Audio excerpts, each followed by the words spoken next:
নমস্কার, আমি মৌমিতা গাঙ্গুলি। আজকে আমরা সুকুমার রায়ের লেখা হুকো মুকো হ্যাংলা কবিতাটি পড়ব। এসো আমার সাথে সবাই একসাথে বলো, কেমন? হুকো মুকো হ্যাংলা, বাড়ি তার বাংলা, মুখে তার হাসি নাই দেখেছ? নাই তার মানে কি কেউ তাহা জানে কি? কেউ কভু তার কাছে থেকেছ? শ্যামা দাস মামা তার আফিংয়ের থানাদার, আর তার কেউ নাই এছাড়া।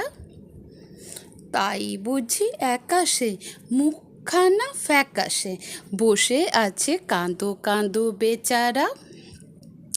থপ থপ পায়েসে নাচতো সে আয়েসে, গাল ভরা ছিল তার ফুর্তি।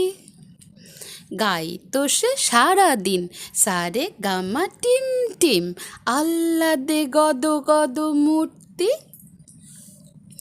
এই তো সে দুপুরে বসে ওই ওপরে খাচ্ছিল কাঁচা কলা চটকে। এর মাঝে হলো কি মামা তার মোলো কি, অথবা কি ঠ্যাং গেল মোটকে। হুকো মুকো হেঁকে কয়, আরে দূর তা তো নয়, দেখছো না কি রকম চিন্তা।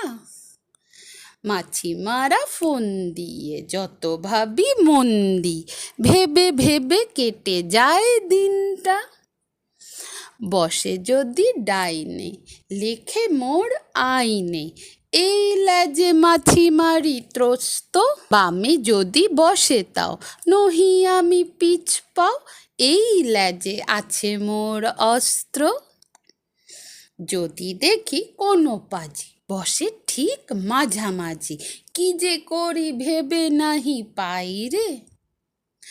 ভেবে দেখি একই দায় কোন ল্যাজে মারি তাই, দুটি বই ল্যাজ মোর নাই রে। নমস্কার।